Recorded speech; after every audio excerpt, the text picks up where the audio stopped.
Hey, everybody. Welcome to Don't Make Me Come Back There. We are a funny podcast about family. Funny podcast about family. My name is Dustin Nickerson. I'm a stand-up comedian, the host of the aforementioned podcast. And alongside me in our state-of-the-art recording studio above Public Square Coffee in downtown La Mesa, California, is my lovely wife, my co-host, my overall great gal, an overall great gal. Not my overall great gal, Melissa Nickerson. Hi there. With us, as always, is our producer, Andy. All except, not always, was the last couple of years, and then there was one episode that you just started and left. You were sick? Yeah, I was sick. Yeah. Mm-hmm. I just couldn't be in the room with you guys. I'm like, you know what, today I just can't. It's not the day. I understand that. Thanks, everybody, for tuning in. We appreciate you, our little podcast that could hear. It's been almost 5 years. 5 years. That's a I think it's been song. 5 years. I do, because I think I got on it in 2020 in March. Yeah. So there you go. So yeah, thus You're right. Coming almost 5 years. Well, I know, but when COVID is COVID-19, and then you're like, but it really hit in March of 2020. So we're close. Yeah. I thought it was December, but Right. anyway, that's 4 months off. Don't look at me like that. No, I just said, it was almost 5 years. I know, but I thought And it then had you're already like, been 5 years. Right, 'cause but it hasn't. I know.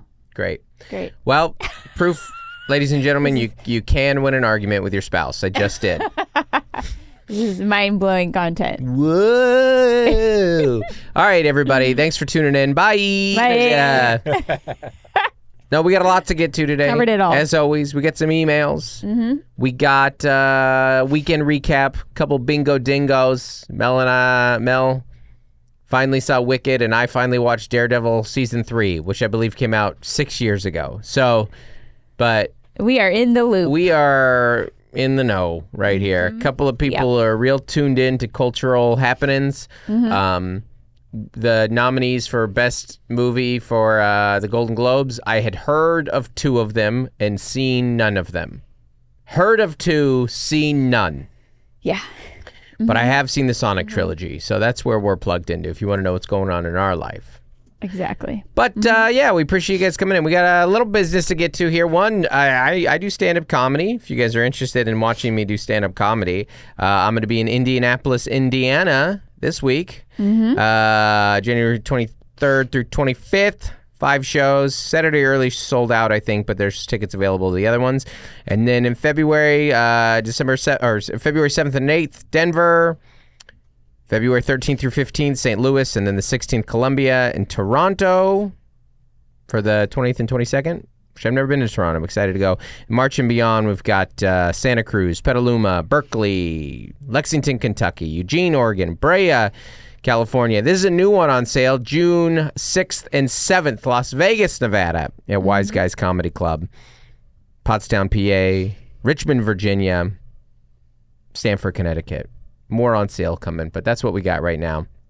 I doing the thing where I'll open for a comic in a market and then have a thing on sale for my own headlining date, thus the Richmond, Virginia. I was in Richmond with Tay this week, which we'll talk a little bit about, and then Vegas is because I'm in Vegas with Nate in a couple weeks. So, no, next week. Next week. Yeah. I didn't print flyers for you for Richmond. Remember, because I'm not doing the lobby anymore. Because remember, that's Tay right. has That's the right. Tay has the Pamphlet. pamphlets. She has like a church pamphlet. And that's kind of the theme. Yeah. And so my handle and stuff are right there. So Great. Yeah, I was just trying to remember. yeah. That's good for the environment. So let's read a couple emails. We first off, I want you guys to send some emails because our next big themed episode is going to be today. We're talking about malls, by the way. We got a lot to say about malls. Mel spent the weekend in a mall. Got a lot to discuss about teens in the mall, us as malls, at malls as teens, as adults. There's a lot of mall talk. But we got Valentine's Day coming up, and one thing that we love to discuss here on our little podcast is how Valentine's changes as a married couple. So send us emails at don'tmakemecomebackthere@gmail.com about how Valentine's has changed as dating versus married, courting, engaged. It just, the longer you're married, how it's changed. Do you still celebrate? What do you do? Are you in that it's just a created Hallmark holiday or whatever it may be. People got real strong Valentines Takes. So Yeah. send us those emails or comment on the Facebook group. You can do that there as well. Like Richie Rice said this on the Facebook group. January is definitely the worst month, and it's not even close. I feel very strongly. I have very strong feelings about this. Also, quote, New Year's for parents doesn't start until your children go back to school, which we said is so true. As the main caretaker of kids in my home, who also works in my kids' school, the first week of the year definitely felt like we were in limbo as we waited for school to start back up. All of my healthy habits stopped when winter break started and started right back up when the kids went to school. You said that today even about our listeners. You feel like people are just kind of starting to get in the swing of things right now? Yeah. Mm-hmm. Do you feel that about you too? Definitely. Do you have any interest in expanding on either of those thoughts? I don't know. Maybe not. Let me know when you are ready to start, Mel. I'm just gonna let you talk.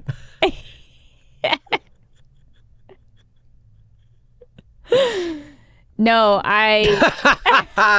It's all right. I'll move on topics. Let's do a couple emails here. right. It's all right. It's just a flood of information. That's all, Yeah.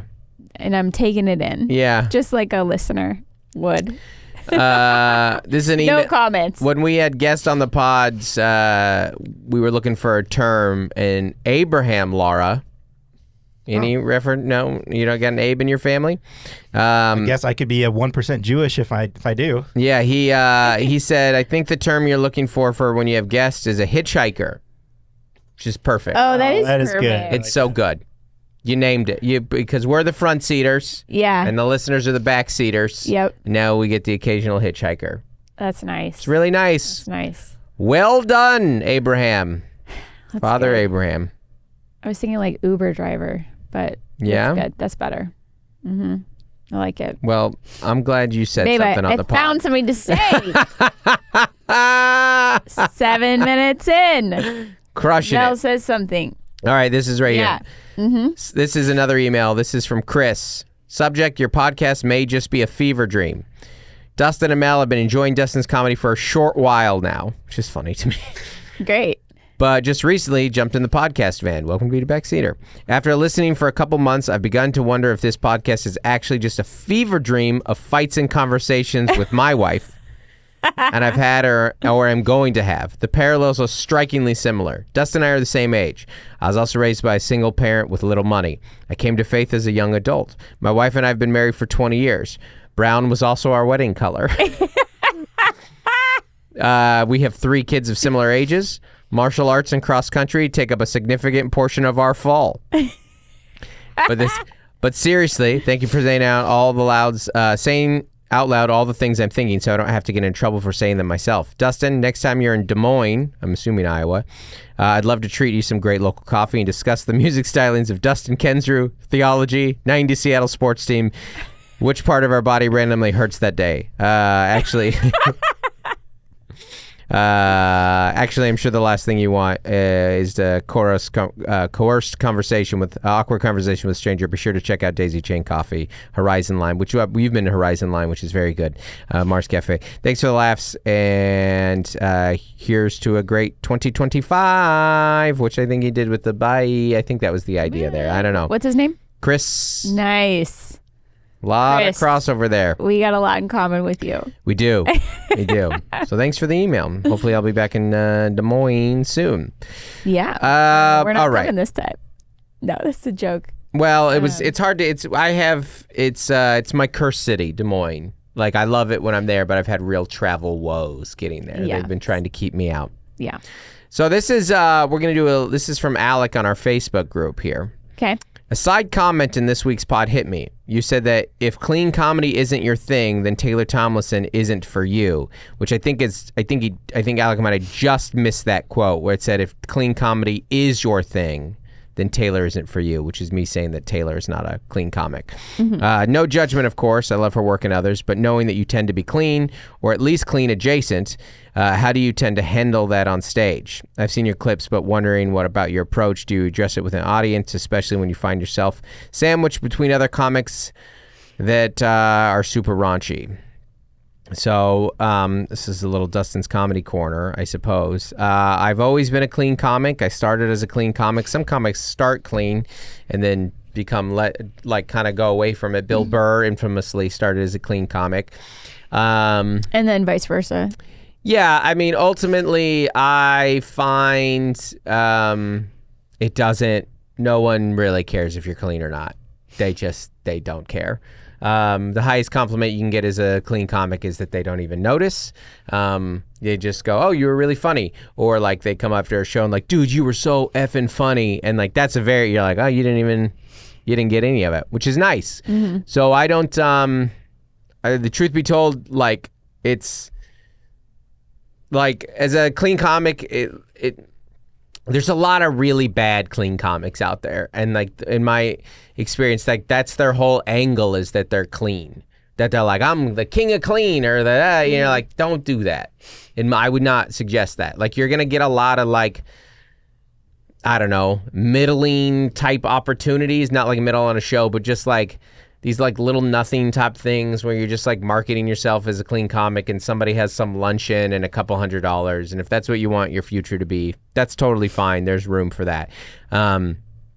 I've always said as a clean comic, it closes no doors for you. It only opens some doors for you. There are things that you can do as a clean comic that other comics can't do. Corporates, the occasional church gig. I mean, some gigs just request that you be clean. Mm-hmm. And then there are comics who request clean openers as well.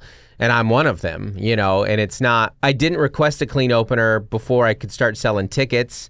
But now that I have a bit of an audience, I'm like, the audience is going to prefer it because a lot of my audience, comes for clean comedy. So, so I guess there's no strategy to it. I don't know. I don't alter my material at all for any show, I guess is what I'm saying. I mean, sometimes you'll say a sentence to like put yourself in the room. Yeah. Like if someone was saying something like whatever, you're like, well, I'm not going to be talking about that. Oh yeah. Like an opening sentence. That's a good point. Yeah. When like if I'm out with Tay and like Zach Noe Towers opens, like Zach is a gay man and is a very filthy, dirty comic, and he'll be the first to tell you that. And love Zach, good friend. And then every time I follow him, I go out looking like a 40-year-old dad, and I always say the same thing, like, I'm going to talk about other things.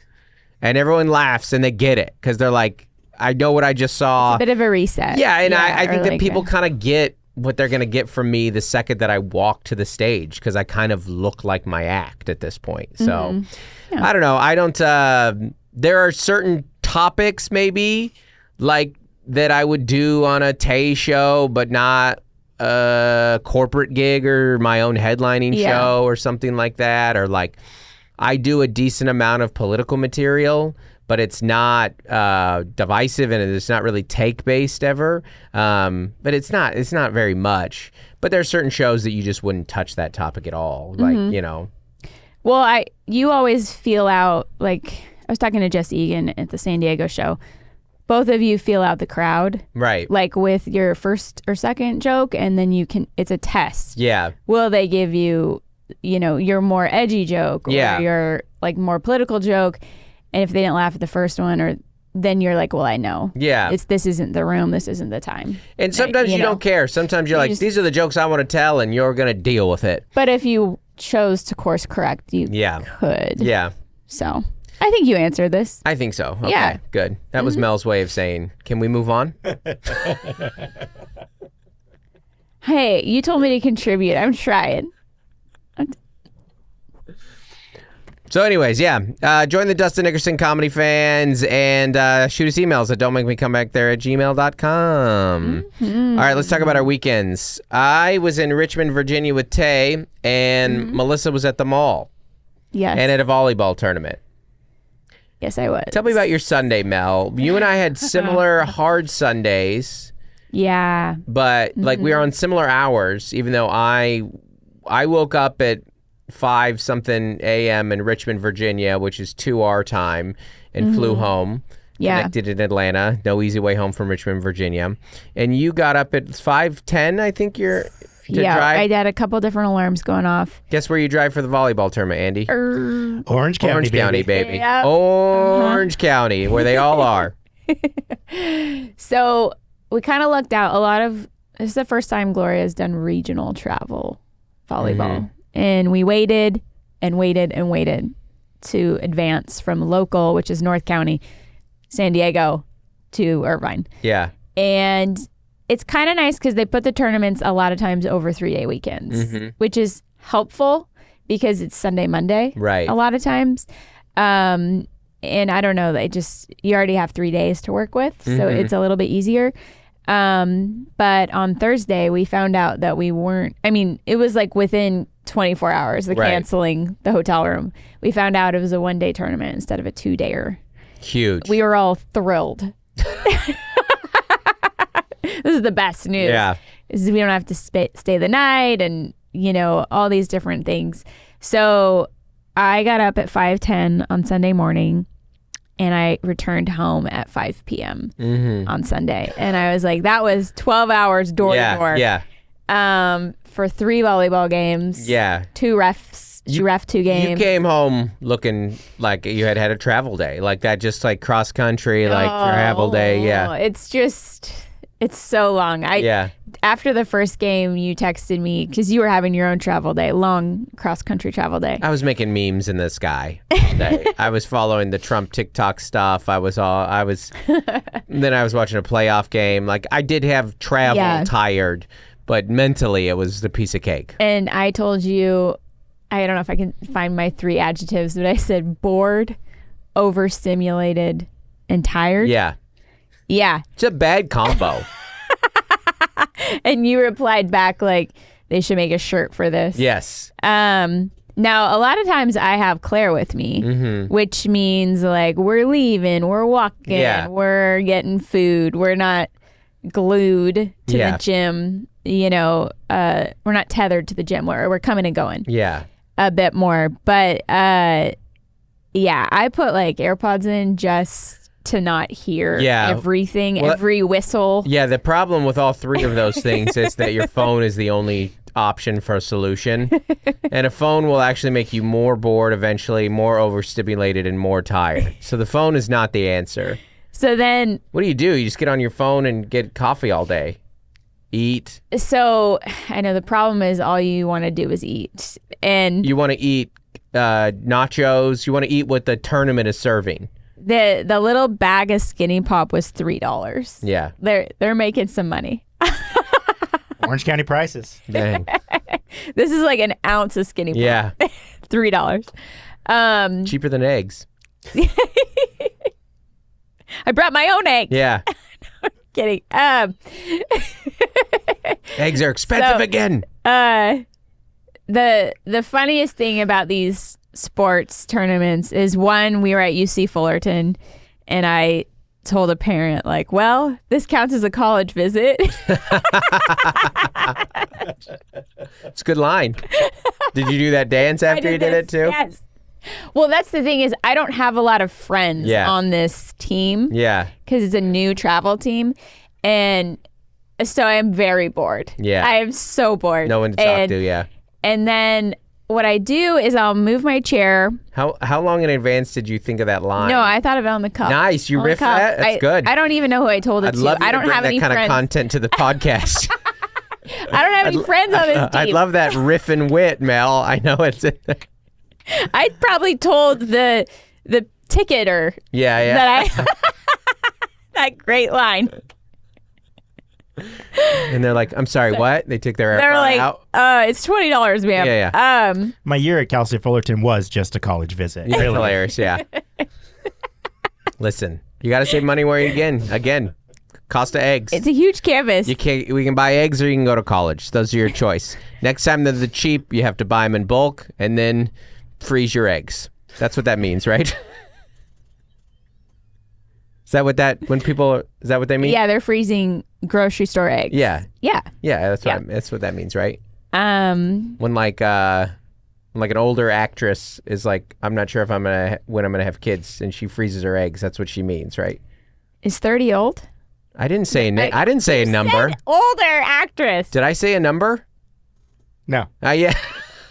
No. But no one's freezing their eggs like at 45. Yeah, you're right. My joke is that they're not old. But anyway, well, who wanted to do that bit anyways? I'm gonna kill you. I'm talking about my volleyball tournament. Let me talk about how bored I was. Yeah. Okay? Great. 8 courts. 8 courts of volleyball. 3 pounds of salmon, 8 courts. So you have to walk and stand when the kids aren't playing. Yeah. You got to move. Because you already drove an hour and a half. It's 3 hours of driving. So you got to move when they're not playing. Right. And then they're just like laying on the floor on their phones in between when they get a break. Because they have to ref otherwise. They have to ref or lay on the ground. Yeah. And they're not hungry.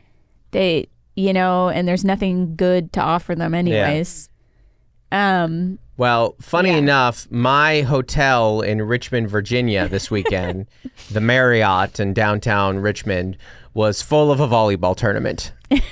Yeah. And I was not thrilled about it because I was walking. They were an overnight one. They were an overnight one. There was a big lobby, which was tough because they just were all down there. And then they had the M Club, which is usually reserved for us titanium elites and above. And they were all sneaking each other in. So the M Club was full of volleyball players literally peppering, like hitting the ball back and forth. And then a bunch of dads like watching the games. Because it was a big football weekend. It was. I was surrounded. And then at one point we got in an elevator. And so I was trying to go down. And these like teenage girls didn't know how to work an elevator. And we were like, this is so funny. So I'm going down, they're trying to go up, but the elevator's going down. And there's these 4 teenage girls in there. And they're like, oh, it's going down. And one of them just goes, bruh. And I was like, oh my gosh, I'm home. And then like 3 of them got on their phones like, why is this not going up? And then one of them went, bruh. And then one of them went, what the Sigma? And then it's like, I'm home. And I just remember that you talked about how like middle schoolers and then I think to high schoolers, they really do just become, they're just invisible almost because they all have like a certain rhythm and language to them. It's so rare. Individualism is so rare in the teen years. Especially the middle school. Yeah. But I think it's true in high school to a certain extent too because they all speak the same language. I think like some high schoolers like get a little more like exciting with their dress. Yeah. But like in middle school they look like clones of each other. Yes, absolutely, yeah. And in high school some people take some more liberties. Yeah. And, like not wearing the exact same shoes and outfits that everyone's wearing. All I know is I went from San Diego, California to Richmond, Virginia, and my teenage daughter was in the elevator with me and all of her friends. Yeah. The language, the posture, the phone, their movements, they're like, I was like, wow. The slides, the sweat, the AirPods, is all the same. We were at a beach over Christmas break and we heard someone. Big flex. And she throws out casually. Well, okay, the point is we were outside and I see like a young adult couple and then she goes, my Sheila. And I was like, we're looking at rocks, and like little crabs and stuff. Yeah. And then I hear that and I'm like, wow, pop culture's crazy. Yeah. Because we were like all of our friends and classmates were quoting Billy Madison and SNL. Yes. A lot of Chris Farley impersonations back in our day. In a van down by the river. And yes, exactly. Yeah. It's just funny when you hear it. Bro, that's tight. In a different context. Yeah. Fat. I don't even know where tight. That's like I can't tell you where it comes from. I was explaining to my teens how fat was a thing. Yeah. You're like, oh, bro, that's fat. Bro, that's tight. It's fat. Tight and fat were both good things somehow. Yes. It doesn't make sense. These things don't age well. It all becomes cringe pretty quick. Let me tell you, ask this question though, Mel. The gym tournament. What do you prefer, wrestling or volleyball? Which one? Because you've spent some Saturdays or a Sunday. Oh, yeah. So Mel, you got to stare down the barrel of a Saturday or a Sunday, and it's a wrestling or a volleyball tournament. Which one do you pick? okay, wrestling is pretty exciting. Yeah. Because it's quick. And it's like, but I get anxious because I worry about the kids getting injured. Yeah. And volleyball is contact. Like the girls run into each other. Yeah. Our kids dive in right and left. Right. But in wrestling, like, I get worried. Well, I mean, they're literally like strangling each other. Yes. And I think there's also a difference in wrestling. It's not a team sport. It is, but it's an individual sport. Yeah. There's safety in the team. Like, you're nervous watching your kid's baseball game. You're terrified when they're pitching or they're at bat because it's just them, all eyes on them. And wrestling, it's all eyes on them. So it's more nerve-wracking, I think. I guess our funny experience with wrestling was it was COVID era wrestling. So we would have to wait outside until our son was up. Yes. And then we'd have to run in because, you couldn't all be together. Mm-hmm. And like he would text us, be like, I'm up in 30 seconds. Yeah. And we're like, and if you miss it, it could be over in a second. Yeah. And I remember being like, a match. You guys, if we can be wrestling right now, we can be watching wrestling because wrestling, there are no more germs in a sport than wrestling. For sure. Yeah. Yeah. Those December tournaments where everyone got sick. Yeah. Yeah. Well, I had a good weekend in Richmond with Tay. Haven't toured with Tay in 14 months. Wow. Yeah, I believe it. I mean, I've done a couple little things with her here and there. But it's been 14 months, and it hit me the last time I was out with her was in Virginia, Tyson, Virginia, outside of D.C., which is was for her special. Yeah, taping. So it's fun. Richmond's a cute little town. We dinked around. There was a coffee shop I went to, the Lab by Alchemy, I think is what it was called. It was good. Yeah, I liked it. Richmond is like, Richmond, I would like walk around and I'd be like, this is a really cute street. And then I'd be on another street and I'd be like, am I safe? And I brought that up to a couple people and they're like, yeah, that's what Richmond is like. It's just kind of every other, but there was also like an area that's like old Virginia, which, Virginia's very old America. Yeah. And it's the Capitol and, VCU's right there and the Capitol building are right there. And, you said there's like cobblestone. There's cobblestone and stuff. And then I went to the Edgar Allan Poe Museum, which was very cool. And they just Tay and I said our favorite part about that is they do not hide the cousin stuff.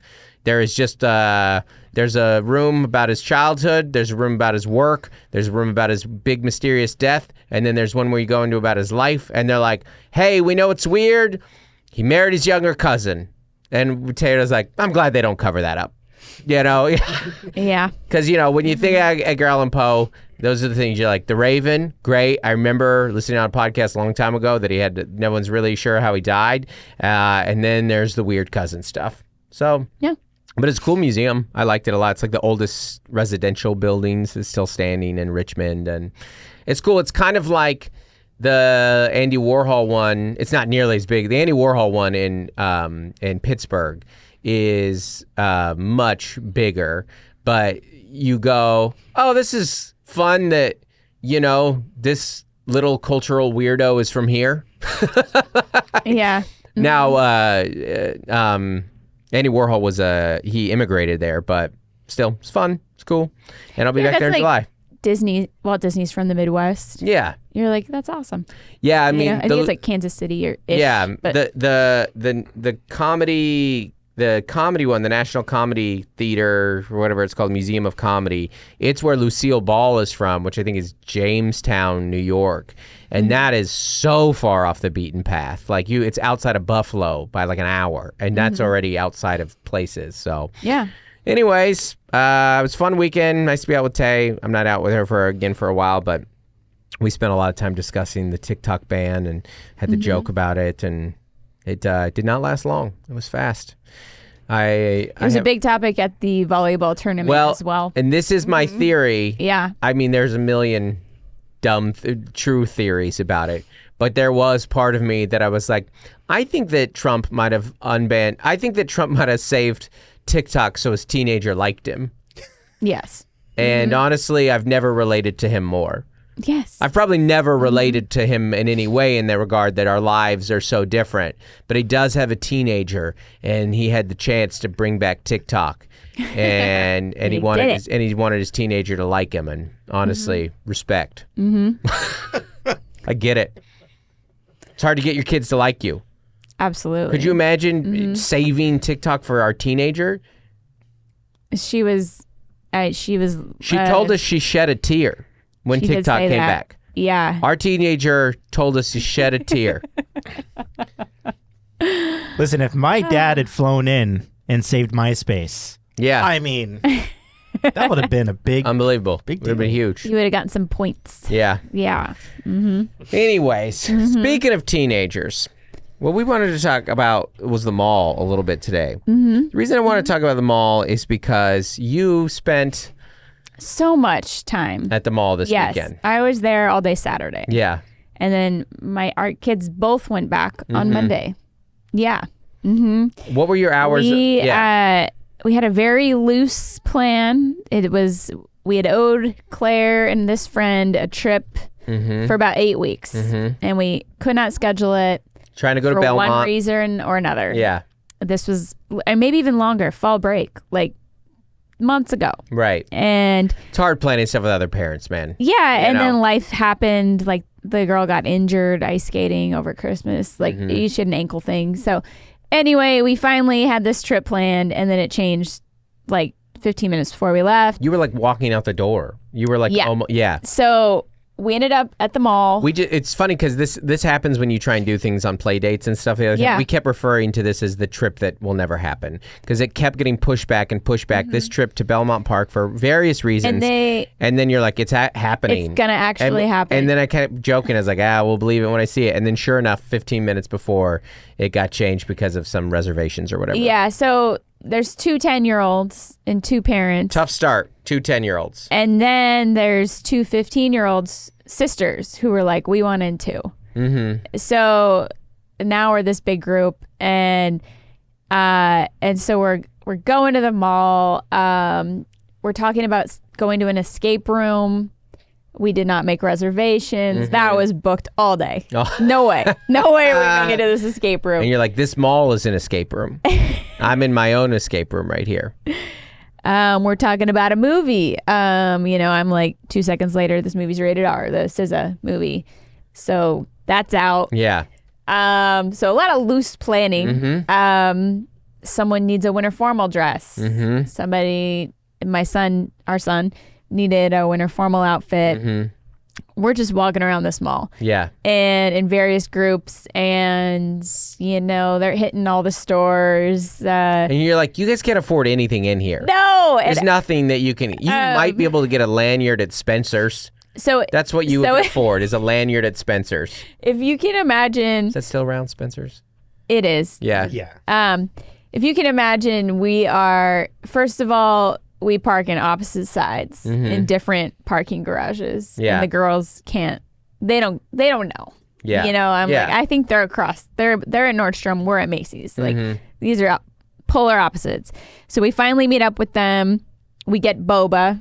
The kids get boba. Of course, boba's so hot right now. We get the boba. Then they are out looking at stuff in stores, and then I convince our son to come down. I was like, this is our window. Because the mall can be this way. The mall can be very productive. You can knock out a lot of tasks at the mall. Let's get your formal outfit. He's never gone to this formal dance.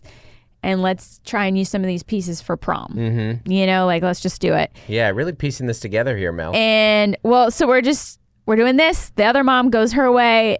And then I finally find the girls, all 4 of them. And they're talking movie, they're talking dinner. And I'm like, where's the other mom? How much time do you have? When do we get to leave? This is one of the challenging things about the mall is it's very easy for like a $20, $40 spending limit to be like, how did I just spend $300? What just happened here? Oh, that's the way of the mall. But sure enough, it's freezing. It was freezing for San Diegans. One of my kids does not have enough clothes on, and we're eating outside. Which is a problem in its own right. A whole other discussion. we are able to turn on the heater, the space heater, and in the food court. We have these are outdoor meal. malls. We should clarify this. Most of Southern California is outdoor malls, so that part of is already hard. The sun to relate. has gone down. Yeah, we have our meal. We head on our way. Yeah, outing complete. That's how they get you. They're trying to get you to buy a jacket. That's literally that was her. She was like, "Well, I could just buy a sweatshirt. I have one in the car that you won't wear." So it was very disorganized, and I had to go with the flow. And now that 10-year-old's like, but we didn't get to do the escape room. Yeah, I want to go back for the escape. She's hooked on the mall. Yeah. And then both of our teenagers went back on Monday. So they love it. Yep. Kids still love the mall. That's the moral of the story. Yeah. And now the 10-year-old is hooked. Yeah. She's like, the freedom, the stores, the options of food and drink. That's a fantastic... Maybe we could go to a movie. That's a fantastic segue, Melissa. She's hooked on the mall. We used to have to drag her. Right. She wouldn't try anything on. I'd order it all online. And now she gets it. Yeah. And it's a beautiful thing. Like, I saw this article here, like in the LA Times. So malls have rebounded thanks to an unlikely source. Gen Z. Gen Z's going back to the mall, everybody. I love it so much. So it says this digital savvy generation is used to having things immediately to download, access, and watch. And so from that perspective, the desire to get physical products immediately makes sense. It's great. So this says Gen Z, people from 16 to 26 prefer an in-person as much as online shopping, if not more. So they're back, baby. They're back. I really thought COVID and all that killed malls. I can't believe that COVID didn't kill malls. I was sure they were all going to I thought they were the first thing to go. I thought we were going to lose buffets and malls, but America prevailed. You know what America likes? Buffets and malls.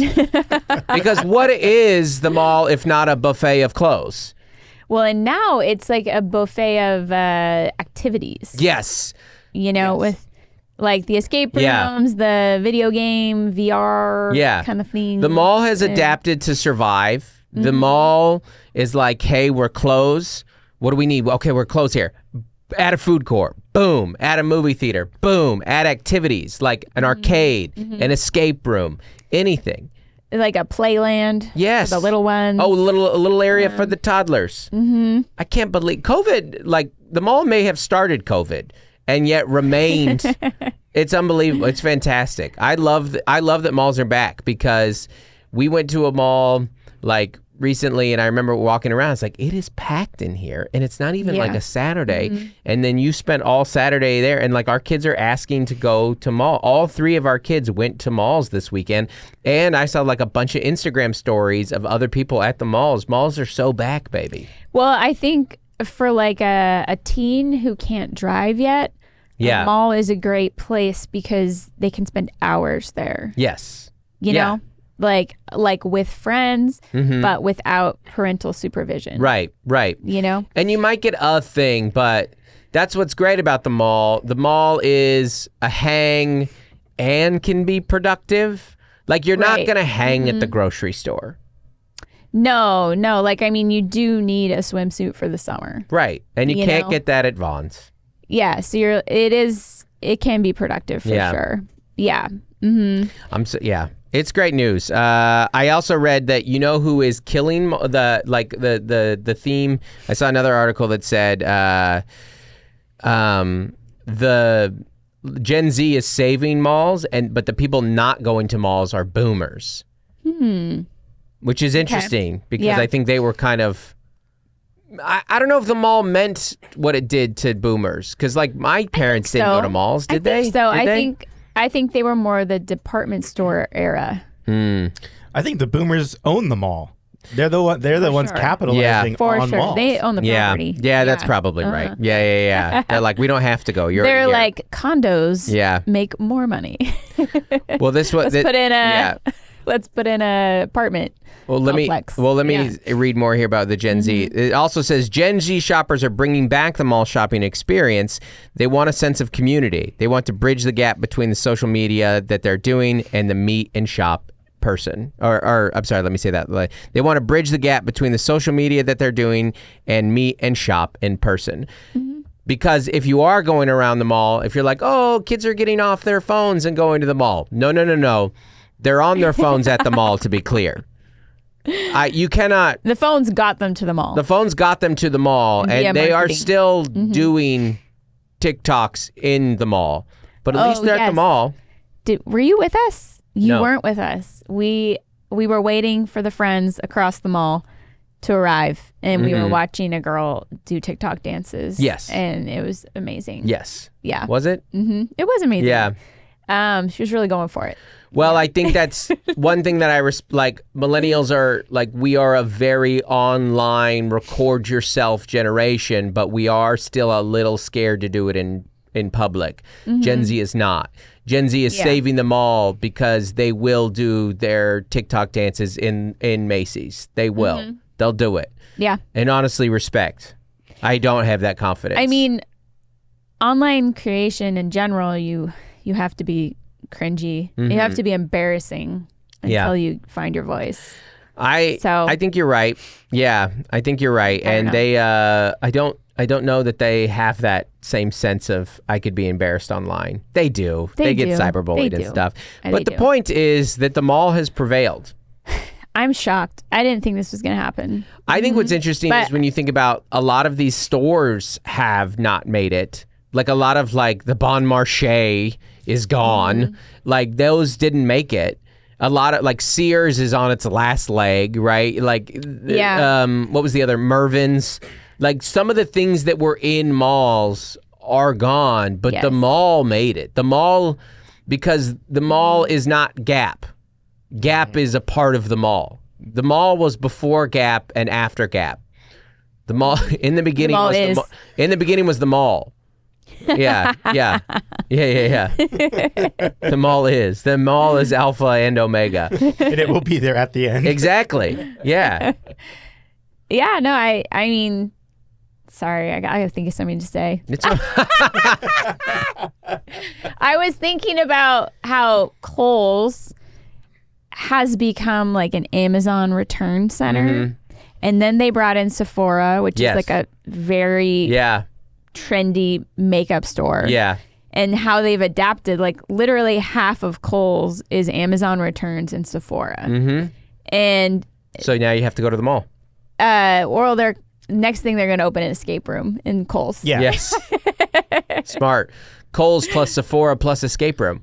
Oh. Keep them here. Yeah. It's like kind of the casino model. Yeah. Yeah. My experience with the mall growing up, I had which is interesting. Like, even though I just grew up in this nothing city, Federal Way, Washington, there's two notable things about my mall experiences. Is one, the SeaTac Mall, which was my primary mall growing up, is where Cinnabon got invented. Its first Cinnabon was in the SeaTac Mall, which explains my really love and connection and allegiance to it. And number two is one of our other malls was the B&I Mall, which is where Ivan the Gorilla was. We had a gorilla at our mall. Oh, I forgot about stuff like that. The one and only Ivan. Right. Yeah. The one and only Ivan. Ivan was as one of my neighborhood malls. Yeah. So malls have changed over the years, but that's the thing with malls. They're very, they adapt to survive. They're like, what kind of mall? What do we need here? We'll get, like I said, we'll put the movie theater in here. They used to have pet stores in malls. Yeah. Yeah.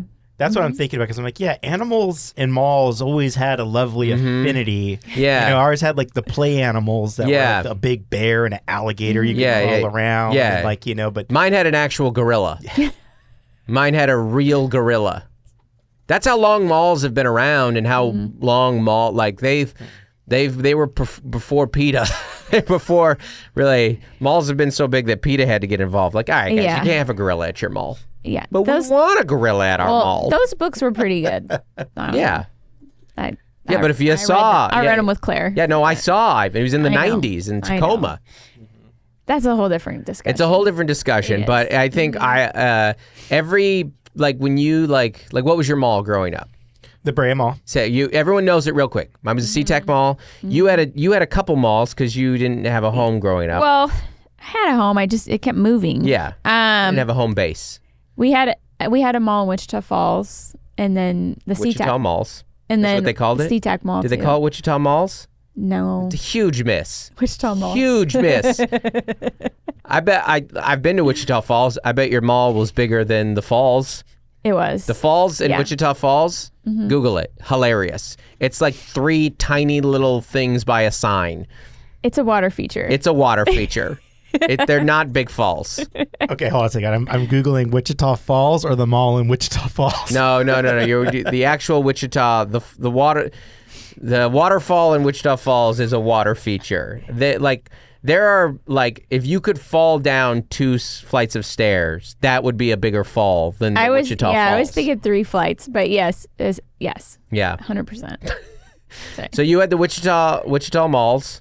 Wichita malls. I remember they had a Chick-fil-A. Whoa. And there weren't a lot of Chick-fil-A's. There were in anywhere. Texas. No. No? No. We just had I lived in a small town. Yeah. We had Brahms. I've seen that. Barbecue. Brahms, Walmart. Mm-hmm. Burke Burnett, gas Texas. stations. Yeah. And the Wichita Falls Mall had a Chick-fil-A. That was my first introduction to Chick-fil-A. People take for granted malls too, because you were outside of Wichita Falls, and when sometimes people drive into town to go to the mall.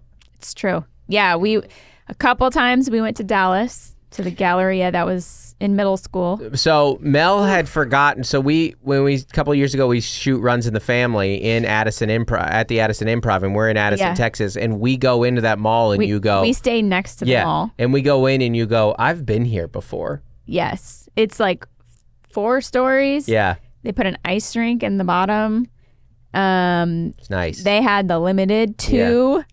Kind of all those higher end stores that you have to go to the high end mall to. Yeah, well, maybe they probably have an American Girl store. Well, that's one of the great things about malls is there's so many different versions of them. There's the mall in what's the great mall in Minnesota or whatever. The Mall of America. Mall of America. That's great. There's one in Edmonton that's like that, and it's it has a full-on, not hockey rink. They have hockey games in the mall. It's one of them has a roller coaster. Is that the Mall? That's the Mall of America. Yeah, they have full theme park. That's in D2, in the movie when they're rollerblading around. Yeah. In the beginning, that's Mall of America. Unbelievable. So fun. Movie worthy. Wow. Yeah. Yeah. Mighty Ducks too there. Oh, okay. He brought that all the way down to D2. Where are we at? Right. Okay. Those who know. Yeah. And then Anaheim, the Ducks. That's your whole thing. That's awesome. And then in Seattle, the Bellevue Square is the fancy. So there's fancy mall. Trash mall, which is what I grew up in. Just the neighborhood mall. The nicest store in your trash mall is Gap. That's the nicest one, the Gap. Yeah, it was only there a couple years. Gap didn't make it. It's a trash mall, and they're like, hey, we're not fancy folk. We're not that, all right? Where Gap doesn't make it, the as seen on TV store will. Remember they had the engraving Yeah, store? my sister worked there. Yeah, I know. Things remembered? Things remembered. Yeah. Yeah, where you would walk in, you'd be like, hey, do you need someone to carve something on this? All right, sure. But Bell Square was the fancy mall. The fanciest. There's just so many different. There's the outlet mall. Yeah. Its own type feel. Right. Less of a hang mall, the outlet mall. Yeah. Mm-hmm. I think so. It's not a good pitch. No, I'm not talking about you. It's not about hey, let's go hang at the outlet mall. You're like, that's for back to school shopping. It's cheaper, but you're not going to find anything that you wanted to get. One of the solutions at the mall was the fact if it's indoors, then weather is a non-compete thing. So you could go no matter the weather. Yeah. Which is, kind of part of the allure. Not enough people talk about, when you talk about great American inventions, the mall. Mm-hmm. Because it is practical. You can get things done. It's magical during certain seasons. It's a place for teens to hang out. It's, I don't know. You can walk, mall walkers, for fitness. That. People would walk the mall. Mm-hmm. Yeah. I think it's like what YMCAs are supposed to be. They're like, this is where the community will gather. And they're like, no. We have the mall. I think one of the things that I'm most proud about as a millennial is that Zoomies and Hot Topic have survived. Because when we, I think those weren't in malls before us, right? Zoomies and Hot Topic were very much like our mall stores. Our mall, those came for Spencer's. That's like the Spencer's too. I feel Spencer's is a little less known of the three. Yeah. And Hot Topic really just became like Spencer's. Yeah. Down where I'm at, all the stores are now just a version of Hot Topic and Spencer's. Right. It's all like novelty niche boutiques. Yeah. And I'm like, it's like all bodegas. Yes. Totally different Incredible. than like what I ever expected. Like Japanese anime stores. Yeah. I'm like, it's like going on the internet, but it's a store. Yeah, that's a good way of putting it. Yeah. Yeah, and I didn't Zoomies and Hot Topic felt so generational that they didn't feel like they would make it. Like you wouldn't see I remember being in like my mid-20s and be like, wow, Hot Topic's still around. How about that? And now kids go to Hot Topic. And now people a little younger than us work at Hot Topic. Well, it's very like pop culture based. And it just changed with the culture as But yeah, it's pretty great that malls are around. I'm really glad that COVID didn't kill it. I'm really glad that teens are embracing the mall because it's a great place for kids to go. And frankly, if you can't afford a babysitter, go to the mall. Something for everyone. Yeah. Did you ever make your mom like drop you off? Don't bring me in. Were you that moody mall kid?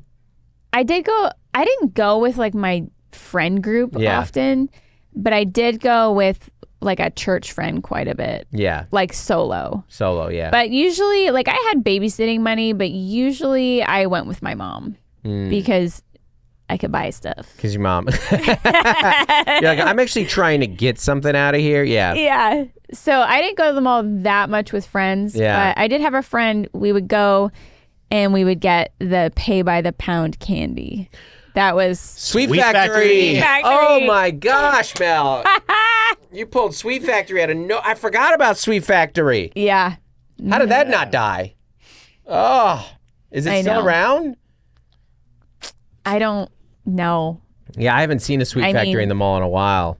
In Old Town, they have that pay by we got one in Escondido. We got one in Fashion Valley. Yeah, there's still again. Brea Mall still has one. It's such a epicenter for like commercial innovation. Truly, no, I know that it's like joking, but it is. It is because right now a lot of the malls they've added those like little crane games. Those are really popular. Those like little crane arcades. And you're like, hey, what new thing is kind of popping out? It's right there. So the other one was the ice cream of the future, Dippin' Dots. Dippin' Dots is been the ice cream. No, but that was at the mall. At the mall. And baseball stadiums.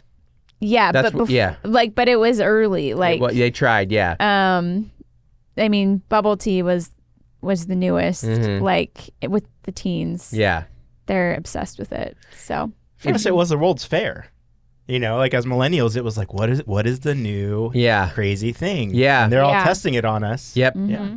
It's great. We're all test subjects. God bless America and long live the mall. Make malls great again. Put it on a hat. We got a couple things before, and then we're gonna get out of here. One, couple bingo dingos. You finally saw I finally watched Daredevil season 3, which I believe came out 7 years ago. But I want to talk about it now. I know, it's Jim Gaffigan. You ever seen Heat? Yeah, like 10 years ago. But I want to talk about it now. Just watched Heat again last week. It's so funny. Yeah. And they it's great. I forgot I got the preview for season 4 and I was like, season 4? What happened to season 3? And I watched season 3. It's great. Fantastic. Gosh, I love Daredevil. Daredevil and Penguin. So good. It's better than any of the comic book movies that have come out in years. So and you finally saw Wicked. I finally saw Wicked at home. I watched it over 2 nights. It's a long movie. Claire watched it with me. I worked at a theater in Seattle, So the music was always around, but I didn't go to Broadway. Yeah. I didn't see plays at went to that a couple. Stage. We went to the Fifth Avenue. We went to a couple. Me and you went to two. We saw Wizard of Oz and Singing in the Rain at Fifth Avenue Theater in downtown Seattle. Yeah, no, I mean, Wicked was huge. Yeah. In the early aughts. You're welcome. You're working that in. Was that what I thought? Wicked was later. I think Wicked was after you. I just read an article. It came out. The play like debuted in '95. And you've been reading articles behind my back? No, I want to reading articles when you're up in the middle of the night. Wait. I'm reading here. Wicked's first performance was June 10th, 2003. Yeah. What? Fact checker here. Fact check me, Andy. Mel just got a community note. Maybe I'm wrong. So 03 was when I started working at the theater in 06. Yeah. So it was on. It was on Broadway. Yeah. The music was like very popular in my little theater community. That makes sense. Yes. And those people went to Broadway in New York and in Seattle. Yeah, wherever it was traveling.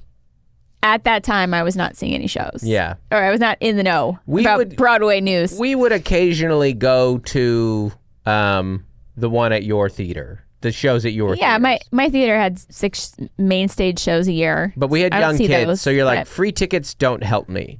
Yeah. The ticket is not the obstacle right now. It's the toddler. So I knew all about it. I knew the music, but I'd never seen the play. Yeah. And I thought, like, gosh, this is so long. 2 hours, 40 minutes for half a play. Right. And I wanted to kind of hate Ariana Grande's character, but she just nailed it. Yeah. Like, it is so good. Yeah, and all the characters and the acting, it's so good. Yeah. I wanted to be like, this was too much. It's too drawn out. I loved it. Yeah, it's great. And now Claire was sitting next to me singing along to the song. Oh, that's nice. And I know most of them because I learned the music. Right. But I hadn't seen the play, so it was pretty awesome. It's really fun when something like Broadway is so interesting because it is both mainstream, but also very niche in some ways. Like, because you go to Broadway and you're like, you go to Broadway shows, and I've been like 4 or 5 of them or whatever, and they're not huge theaters. No. You know, but they're packed. There's a culture. But there's a culture, and they're obviously New York, and people go and so they are mainstream, but not nearly as mainstream as like movies and stuff. Like, you're like, in certain like music and stuff, but when one hits like a Hamilton or a Wicked, it just takes on this like life of its own. Where I mean, it's 2003 was when the first play came out, and that was with Adina, right? That would have been when it like debuted in and New she York. was the original Wicked Witch, right? Kristen Chenoweth. Was she? Oh, okay, was great. So Linda. 2 huge stars. Yeah. And had a credible long run there. Oh, yeah. Selling out constantly, like a Book of Mormon is doing, just selling out all the time. Adina went on to star in Frozen. And Glee first, right? They're both in Glee, but I mean, they've just done a million things since. It's great. They're huge. For it to debut in 2003 and then to get a movie 21 years later is pretty remarkable. Talk about a cultural impact. So cool. Absolutely. So, and I think, like, for me... It's no Daredevil season 3, but... Broadway and stuff, I had time, like, for Glee. Like, Glee was just a TV show about, like, kids singing and musical kids. Yeah. And that, I knew some of the music from that because it's just more accessible. Yeah. Broadway is not always accessible. Well, because they have to be touring, and you may or may not have heard of it. And it's expensive. It's expensive, yeah. So I feel like Glee also kind of opened up that genre more. It's great. Love it. Yeah. It's good stuff. Yeah, everybody loved it. And it didn't win Best Musical. It didn't. It's a tragedy. All right. Speaking of cultural impact, this is an email right here. Subject Yahtzee. People, I think, have seen through our stories recently, are talking more on the pod. Mel and I play Yahtzee. We've been playing Yahtzee for over 20 years. It's in the book. It's in the book. Yeah. Hello again. This is from Sarah, who had emailed earlier that week, too. We play a lot of Yahtzee in my house. My husband loves to change the rules of games to make them more interesting. Okay. He created a new version of Yahtzee that we call Yahtzee Circles. The idea is that you get 3 rolls per turn, which is what you normally get, but sometimes you don't need all 3 rolls. We make circles on our paper to save our rolls. Then we use the circles in other turns if we need another roll. For example, if you get a full house on your first roll, you take the 25 points and 2 circles.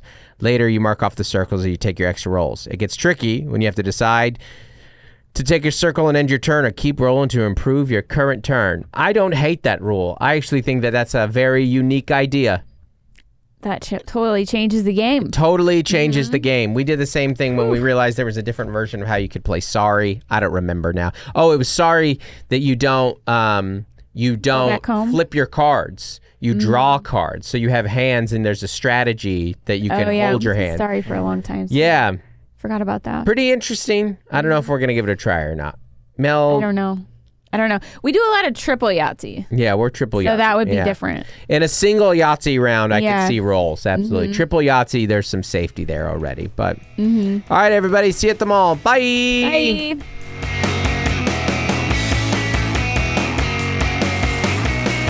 Hey, everybody. Want to give a special shout out towards Essential as Oils patrons. That's our $25 a month and up.